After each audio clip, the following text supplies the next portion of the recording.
During my marriage, an increasingly celibate and joyless arrangement, I had this running joke. Well, more like a desperate annual cry for intimacy. Every Valentine's Day, without fail, I gave my wife a Clone-a-Willy of myself. If you're not familiar with the concept, it's a DIY kit where you make a silicone copy of your penis. I thought it was cheeky, sweet, even. A way to say, hey babe, remember sex? That fun thing couples do when they actually like each other. Want to try it again sometime? She never laughed. Not once. Never used them, either. At least not to my knowledge. I'd find them months later, usually shoved into a drawer, like a tax document, or abandoned in a closet, next to a candle she never lit. But I kept making them. Every February, I'd carefully go through the same awkward molding process, package it with a card, and hope for the best. It didn't work. Nothing worked. Our sex life was so dry it could be classified as a drought by FEMA. Conversations turned into calendars, and affection became an old habit, like jogging or flossing, something we knew we were supposed to do, but just didn't. Fast forward a few years, and 1,000 little emotional cuts later, we get divorced. Messy, expensive, soul-scraping divorce. I'll spare you the legal minutia, but it ended with her keeping the house, the dog, and somehow, a higher moral ground that she absolutely did not earn. As we were dividing up our things, TVs, furniture, wedding photos, I never wanted to see again, I asked one simple question, one modest request. Can I take the Clone-a-Willys with me? She stared at me for a moment, that expression women use when they think men are somehow both pitiful and laughable. They're mine now, she said. I blinked. They're nearly a part of me. She just shrugged, not even a smirk. She kept them, not because she wanted them, but because she knew it would annoy me, like trophies, a literal collection of my former self, stored away like war relics from a battle she won. So now, my ex-wife owns multiple silicone copies of my dick.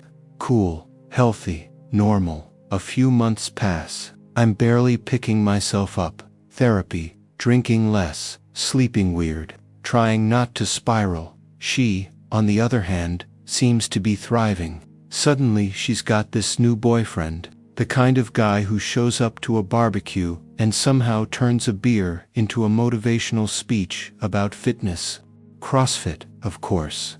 This man lives, breathes, and ejaculates CrossFit. The first time I legally met him during a neutral drop-off of some remaining personal items, he shook my hand with a grip that screamed testosterone, and smirked like he just beat me in a push-up contest I didn't know we were having. He introduced himself by saying, "She told me you used to be her husband. I'm the man now." Charming. But he didn't stop there. Not even close. He followed it up with, "She needs a real man, not someone who fucks sex dolls." My heart dropped. He knew about that. See, during the lowest period of my marriage, lonely, touch-starved, and numb, I turned to things that were, let's say, unconventional. Silicone companions, toys, not proud of it, but not ashamed either. It kept me sane during a marriage that felt more like a long-term lease than a relationship. But here's the kicker. My ex-wife and I had an agreement. During the divorce, we both laid out a few hard lines. Mine was simple. You keep my secret. I leave you alone. It was written, signed, and notarized. She promised never to talk about my private life, especially that part, to anyone. But she told him. And now, he told his friends. I know this because a mutual friend told me they'd been laughing about it behind my back, whispering about my doll fetish like schoolboys finding their dad's porn stash. In a small city, news travels fast, shame travels faster. I kept my part of the agreement. I didn't badmouth her. I didn't post revenge rants on Reddit or leak her weird habits, of which there were many, by the way. She got the house, the best parts of our mutual social circle, even the fucking dog. I accepted it, but this betrayal, this hurt. I felt like I was spiraling again. Nights got longer, appetite gone, staring at my phone like it owed me comfort.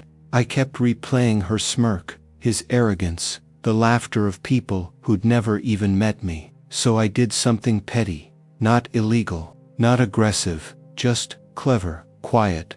I texted her boyfriend, "Hey man, if you ever want to see the full collection of my Clone-a-Willys, check the purple box on top of the closet in the second floor bedroom." That's it. No threats, no accusations, no drama, just a gentle breadcrumb of discomfort. It didn't take long. About an hour later, he responded, "Why fy faten s vemmelig?" Roughly translated from Norwegian, "Oh fuck, those were disgusting." Mission accomplished. Apparently, he went looking, and he found them. All of them, probably lined up in that box, like grotesque little infinity stones.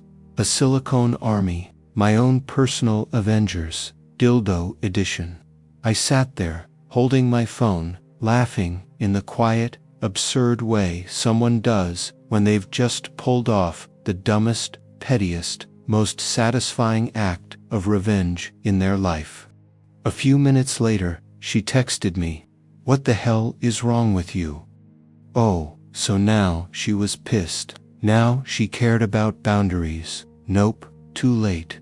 Was it immature? Probably, but I didn't lie. I didn't even say anything untrue. I simply reminded her and her gym rat of a boyfriend that if you're going to air out my secrets and disrespect my boundaries, don't forget whose literal imprint you're sleeping next to. Also, let's be honest, she kept them. She chose to keep a box full of my silicone replicas, and for what? Sentimental value. Interior decor. She didn't think he'd find them. That's not on me. The irony is rich, though. This CrossFit guy, the one who mocked me for being a guy who fucks dolls, is now the proud cohabiter of a collection of my dicks. He probably can't open the closet now without seeing the ghosts of boyfriends past. Sweet, sweet justice. To be clear, I'm not proud of the part of me that wanted revenge. I'm tired of being angry. I'd rather be in love, or healing, or whatever therapists say you're supposed to be doing post-divorce. But sometimes, when someone breaks the rules, your sacred, private rules, you just want to leave a little mark, a reminder. Mine just happened to be silicone and detailed to scale. Do I feel better? A little. Do I regret it? No. She broke a promise. He broke decency. And all I did was shine a little flashlight on their hypocrisy. And maybe, just maybe, the next time she climbs into that closet to grab a sweater or stash a suitcase, she'll see that purple box and remember, you can't erase a man's past when it's molded in silicone and immortalized on your shelf.